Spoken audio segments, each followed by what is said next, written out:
Affirmative, oui, c'est encore un tabou parce qu'aujourd'hui au Gabon, on en trouve encore des personnes qui, lorsqu'ils prennent la parole, ils sont étouffés. Je vais prendre simplement mon cas.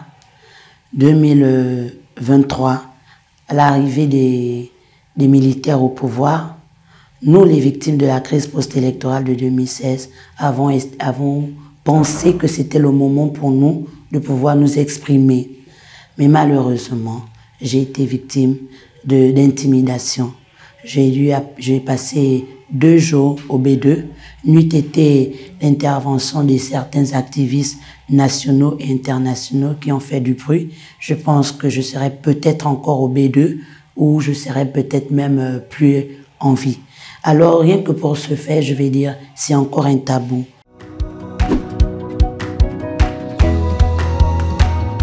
C'est plus un tabou au Gabon parce que la même action que j'ai vécue a permis à ce que ce soit le président de la transition lui-même qui donne instruction de me sortir de cette situation, d'où il a dit « Je ne reconnais pas cette arrestation, ces intimidations. Nous ne devons plus fonctionner comme l'ancien régime, sinon on n'aurait pas fait ce coup de libération. Désormais, tout être humain étant au Gabon a le droit de s'exprimer. » Alors, c'est pourquoi je disais cette question allait dans les deux sens parce que j'ai été dans le oui et j'ai été également dans le non.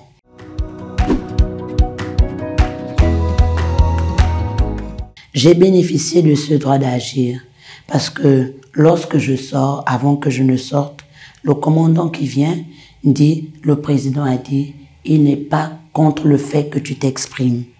Au contraire, il est normal, il trouve normal que tu t'exprimes parce que c'est un problème essentiel.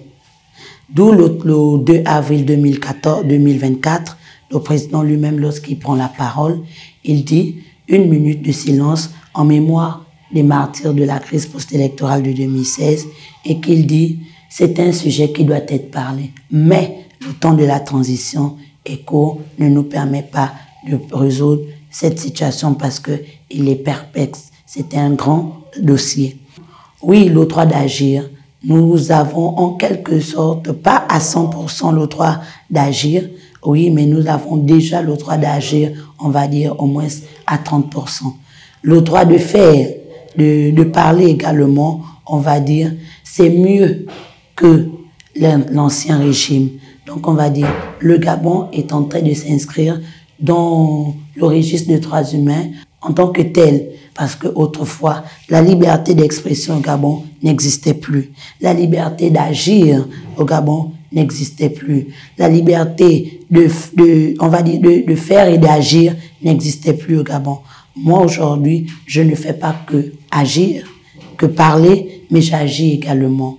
D'où les arrestations ne sont plus et les intimidations ne sont plus comme autrefois.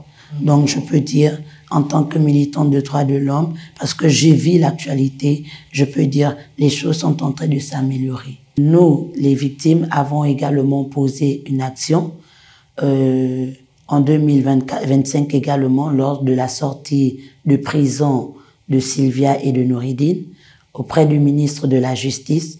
Pourquoi nous sommes allés vers lui? Parce que nous estimons que le procureur n'a fait qu'exécuter des ordres qui venaient de la plus haute autorité qui est le ministre de la Justice.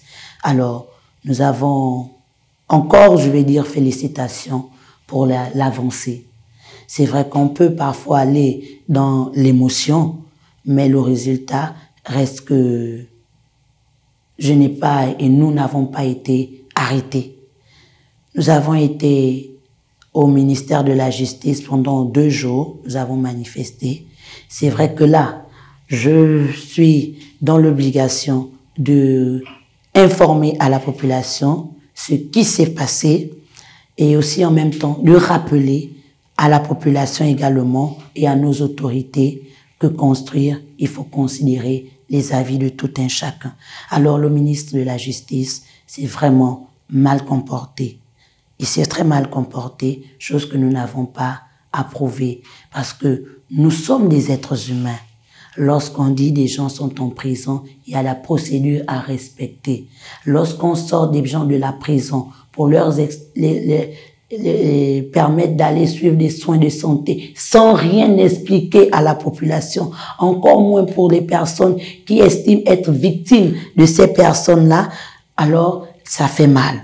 Ça fait mal. Venant encore du ministère de la Justice, d'où on se dit quel est le rôle réel du ministère de la Justice. Est-ce que le ministère de la Justice, son devoir, c'est de faciliter à ceux-là qui ont les moyens, et la justice s'applique sur ceux-là qui ont les moyens, et la justice ne s'applique pas sur ceux qui n'ont pas de moyens. Non, nous devons avoir une justice équitable. Nous sommes un État de droit.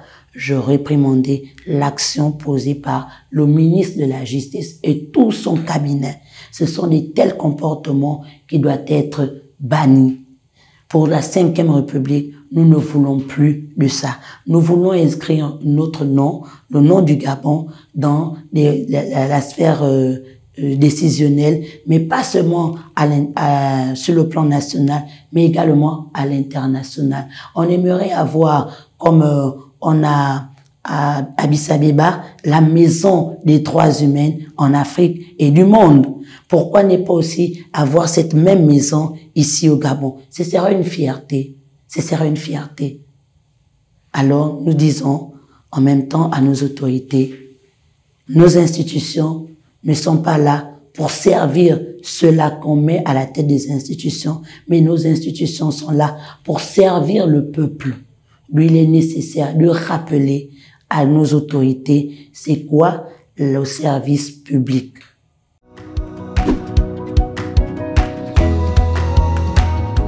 L'action que nous avons pu mener sans être menacés était, on va prendre un exemple, 2025, on a organisé les élections. J'ai été observateur pendant le référendum, pendant la présidentielle. Nous, les membres, les victimes de la crise post-électorale de 2016, avons organisé une campagne de sensibilisation contre toute forme de violence. Nous avons été dans les carrefours de Libreville, plus précisément dans les marchés, sensibiliser nos mamans, dire à nos mamans, plus de violence, plus de casse. Parce que ce qui a fait en sorte que on perd des vies, c'est parce que nos frères sont allés plus dans l'émotion. Et l'émotion nous a mal guidés.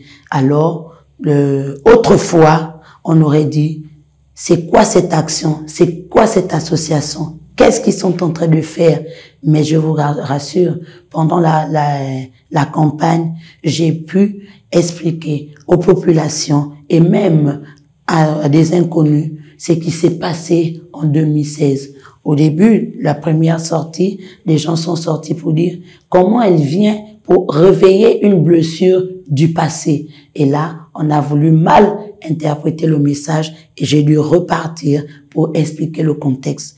D'où j'ai dit avec fierté, le passé ne peut pas être effacé parce que il faut bien les actions du passé pour se rendre compte de ce qu'on doit faire présentement pour améliorer et construire le futur.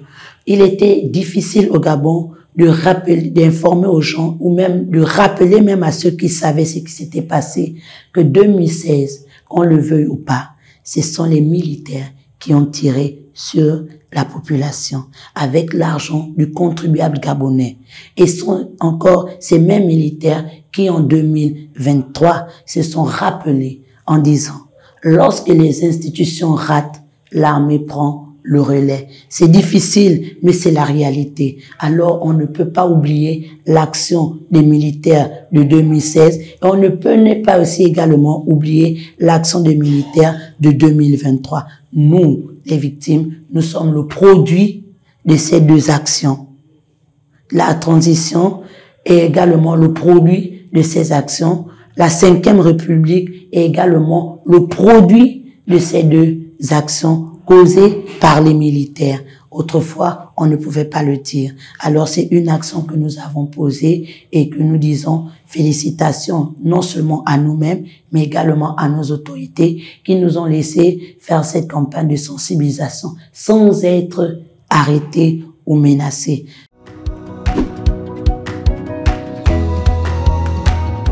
La deuxième action, c'était celle d'organiser les nuits des hommages. Oui, les nuits des hommages. Je me suis plaint. Les victimes également, nous nous sommes plaints. En 2024, nous avons organisé ces nuits des hommages. C'était pas trop ça. Mais en 2025, nous avons fait le 31 août, le 1er septembre, le 2 septembre, le 3 septembre, le 4 septembre, nous avons clôturé ces nuits des hommages. Toute personne qui pouvait arriver venait mettre son bois au feu, faire sa prière. Pour ceux qui voulaient être filmés, ils ont accepté. Pour ceux qui voulaient garder l'anonymat, ça s'est fait tranquillement. Je peux avouer que cette action a été faite sans l'implication de tous, mais au moins nous l'avons organisée. Nous n'avons pas été menacés. Donc c'est pour dire, le droit de faire est déjà possible. Mais tout en sachant que là où notre liberté commence, c'est là où s'arrête celle des autres. L'État et le gouvernement commencent à comprendre que nous avons besoin de toutes ces personnes pour avancer.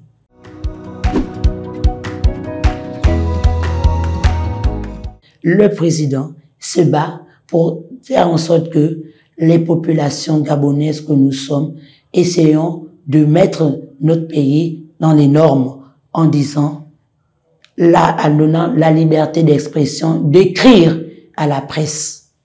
Aujourd'hui, tous les médias privés et publics sont désormais enregistrés. Et il y a un fonds qui a été donné pour accompagner les médias publics et privés, chose qui ne se faisait pas avant. C'est une avancée. C'est peut-être pas beaucoup, mais c'est déjà quelque chose de positif. Également sur les actions positives, nous avons la maison des droits humains. Nous avons cette maison qui a été construite au sein même de la prison centrale de Libreville. Est-ce que cette maison est juste une mise en scène ou elle bénéficie réellement à la population qui est incarcérée à la prison centrale? Un autre fait positif, nous avons voté en 2025 l'élection présidentielle. Les prisonniers ont également voté. C'est positif. Nous avons passé des examens. Les prisonniers ont également passé le BPC, le bac, des examens pour ceux-là qui étaient en classe d'examen. Ce sont des choses positives. Pourquoi? En prison, c'est pas parce qu'on va en prison qu'on a perdu ses droits. C'est autant des choses qu'il faut apprécier et voir comment améliorer pour que dans l'avenir, nous puissions être fiers de ce qui s'est passé et de ce qui va se passer, parce que nous voulons tous construire une république forte. Ça ne sert à rien d'avoir des institutions fortes et des hommes faibles. Le poumon de la réussite, c'est d'abord la communication. Le poumon de la réussite, c'est la justice, l'équité, l'équilibre. Alors, si on arrive, si la maison de la justice, donc le ministère de la Justice, arrive à faire la part de choses, le Gabon sera forcément à l'aise. Parce que, comme on le dit, une seule main, un seul doigt ne peut pas laver le visage. Lorsque le président, ou lorsque, en créant ces institutions, on a nommé le ministère de la Justice, c'est parce qu'on estimait que dans un pays ou dans une maison, il faut bien que les choses soient érigées, soient correctement institutionnelles. Donc, il est nécessaire que tous ceux qui sont au ministère de la Justice, que ce soit la dame de ménage du ministère de la Justice ou la plus haute autorité du ministère de la Justice, doit être à sa place. Savoir être à sa place. Savoir dire oui lorsqu'il faut dire oui. Savoir dire non lorsqu'il faut dire non. C'est à ce moment qu'on pourra espérer avoir une justice juste et équitable. C'est à ce moment qu'on pourra avoir des institutions fortes et des hommes dignes.